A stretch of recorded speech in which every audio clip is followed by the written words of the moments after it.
Communiquer, se connecter ou se géolocaliser partout dans le monde. Ces technologies Internet, GPS ou d'autres que vous utilisez chaque jour n'existeraient pas si les militaires ne les avaient pas initiées pour des raisons opérationnelles.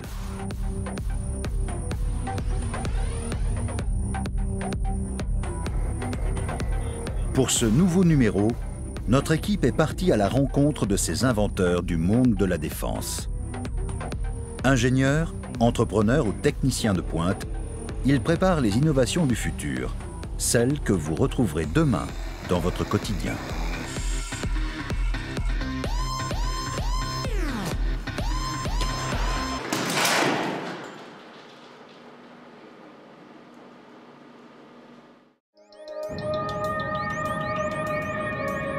« 16 milliards d'euros. Le montant des prises de commande à l'export des entreprises françaises dans le secteur de la défense a franchi en 2015 un chiffre record. Des exportations historiques qui témoignent du haut niveau technologique de l'industrie française. Quand on a un sous-marin qui navigue ou un avion de chasse qui vole, ça veut dire que très longtemps auparavant, il y a eu des études amont, des développements exploratoires, de la recherche. Et l'innovation, c'est fondamental pour la défense française. D'abord parce que sur le champ de bataille, il faut avoir la supériorité technologique. Après, c'est aussi très important pour notre industrie d'être compétitive, pour qu'elle puisse exporter. Et donc, l'innovation, c'est important pour la compétitivité. Au Centre d'expertise aérienne militaire de Mont-de-Marsan, nous retrouvons Jean-Marie et Christophe qui travaillent à la division Innovation. Quand on innove, il y a des jours sans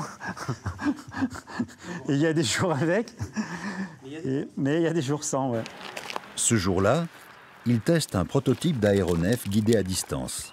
Le travail sur les mini-drones est un travail qui émerge, c'est tout nouveau. On est en phase de, de construction. Aujourd'hui, il n'y a aucune armée, aucun mini-drone qui vole avec une pile à combustible.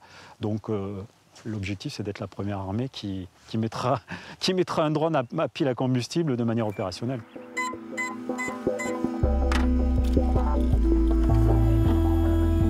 Utiliser une pile à combustible, c'est-à-dire à hydrogène, permettrait d'augmenter l'autonomie du mini-drone. Contrairement aux idées reçues, faire voler ce type d'aéronef en opération n'est pas optimal, du fait de sa durée de vol limitée. Il faut savoir que les mini-drones, leur temps de vol, c'est 20 à 30 minutes. Avec ça, on ne peut pas faire grand-chose. Donc nous, l'idée, c'est de travailler sur le temps de vol et d'offrir des autonomies qui soient de l'ordre de 2 heures, voire plus demain. C'est pour ça qu'on veut utiliser la technologie de la pile à combustible. La formation d'eau à partir de l'oxygène et de l'hydrogène produit de l'électricité. C'est sur ce principe que fonctionne la pile à combustible. Parvenir à l'intégrer sur un drone robuste permettrait de voler même par mauvais temps. L'avantage de le faire en interne, c'est que ça va très vite. Au lieu de parler à un industriel qui revienne par le biais d'un contrat, on a tout le contrat, enfin on a les ressources et c'est nous qui, avec nos méthodes, c'est beaucoup plus court. Ça permet de démontrer très rapidement que l'outil sera opérationnel ou pas.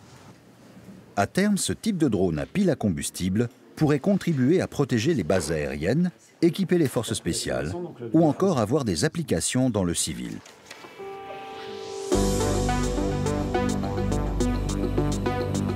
Certains de ces projets technologiques aux applications duales, militaires et civiles, sont soutenus par la Direction générale de l'armement via le dispositif d'appui à l'innovation appelé dispositif rapide. Depuis sa mise en place en 2009, plus de 300 projets ont été aidés. Ce qu'on souhaite, c'est que les entreprises qu'on met en avant ou les financements qu'on donne soient pérennes. Donc il faut qu'elles puissent avoir des marchés commerciaux. Du coup, on va retrouver des domaines pas forcément militaires, on va retrouver des biotechnologies, de la médecine, pourquoi pas. Autre domaine aidé, la conception écologique. La société normande Linéo, par exemple, utilise la fibre de lin pour produire des matériaux composites rigides mais légers, utiles pour le secteur aéronautique et automobile. En 2015, une soixantaine de projets au sein de petites et moyennes entreprises ont été subventionnés pour un total de 50 millions d'euros. La société RB3D, basée à Auxerre, est spécialisée dans la biomécanique et la robotique. Elle est soutenue depuis 8 ans pour le projet Hercule, un équipement pour jouer les Superman et soulever jusqu'à 100 kg sans effort. La première machine qu'on a fait, c'est une machine qui pèse plus de 56 kg, qui a un énorme tuyau rempli de fils électriques et pas capable de marcher sans ce gros câble, sans plusieurs kilos de batterie à côté, sans des valises d'ordinateur. Et maintenant, on arrive à des machines qui vont plus que 17 kg et qui sont totalement autonomes et qui travaillent pendant plus de 4 heures sans souci.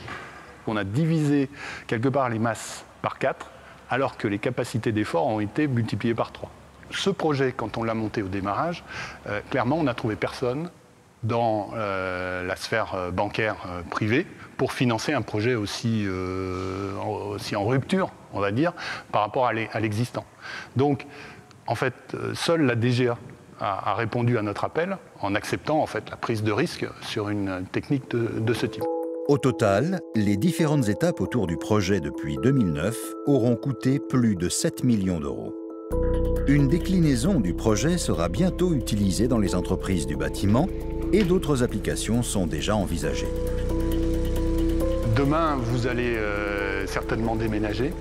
Et j'espère que prochainement, vous pourrez louer un exosquelette RB3D de manière à vous aider et à ne pas casser le dos de vos amis qui viennent plutôt pour la crémaillère et non pas pour vous aider à peiner physiquement chez vous. Les technologies d'exosquelette, on les voit émerger dans le monde de la santé, notamment soutenir les mouvements en fait, des personnes âgées pour leur permettre de rester autonomes, de pouvoir monter les escaliers, d'aller faire leurs courses en ayant plus d'autonomie, mais cette fois-ci avec des exosquelettes tout miniaturisés qui ne se verront même pas, qui seront carrément sous le pantalon, quoi.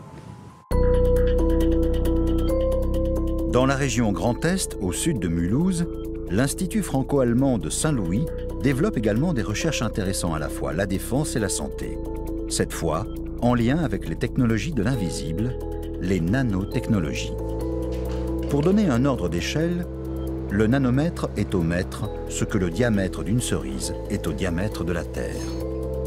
Ici, une nouvelle technique a été mise au point pour maîtriser la matière à l'échelle la plus fine.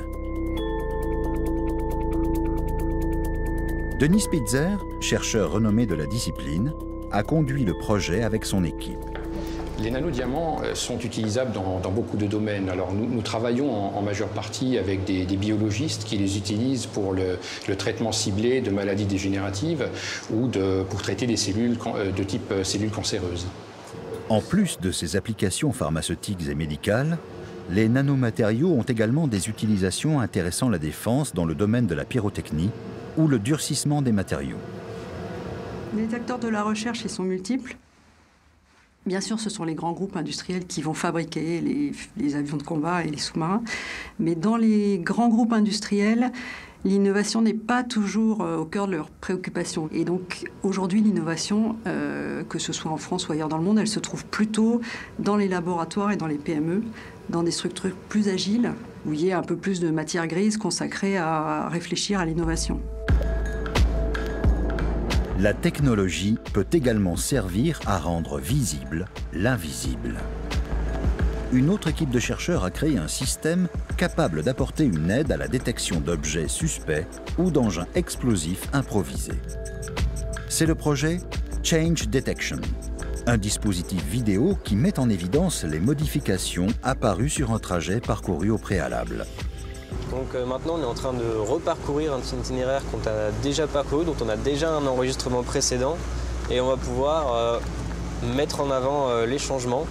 Donc la plupart des choses ne bougent pas, on ne voit pas. Par contre, on commence à voir quelque chose qui bouge à cet endroit-là, un rocher qui est apparu, qui n'était pas là, parce qu'on voit apparaître ici, au niveau de la route, quelque chose qui a été enterré avec une petite saignée. Et le fait d'afficher l'historique en même temps, ça nous fournit vraiment une compréhension de la scène, avec une charge certainement enterrée et creusée à cet endroit-là, une saignée pour faire passer le fil et les déclencheurs, et la pierre là, c'est assez synonyme d'une amorce avec quelqu'un qui est posté pour essayer de s'aligner et voir où est sa charge, parce que lui, à l'œil nu, il ne sait plus forcément où c'est. Après avoir transféré sa technologie à l'industriel Thales, l'Institut Saint-Louis a commencé à étendre le dispositif à d'autres plateformes comme les drones terrestres ou aériens. Étape suivante, ouvrir le concept à des applications de sécurité civile. À 500 km de là, à quelques pas de la frontière italienne, sur le site de l'ONERA, le Centre français de recherche aérospatiale, les essais se font à une toute autre échelle. Et pour cause. Ici, sont conçus les avions civils et militaires de demain. Un avion, lorsque vous le voyez voler pour la première fois, il faut savoir qu'il a eu une vie avant. C'est la vie de conception. Et une grande partie de cette vie de conception se déroule dans les souffleries. La soufflerie du centre de Modane-Avrieux est sans équivalent dans le monde par sa taille et sa puissance. Son circuit complet mesure 400 mètres de long.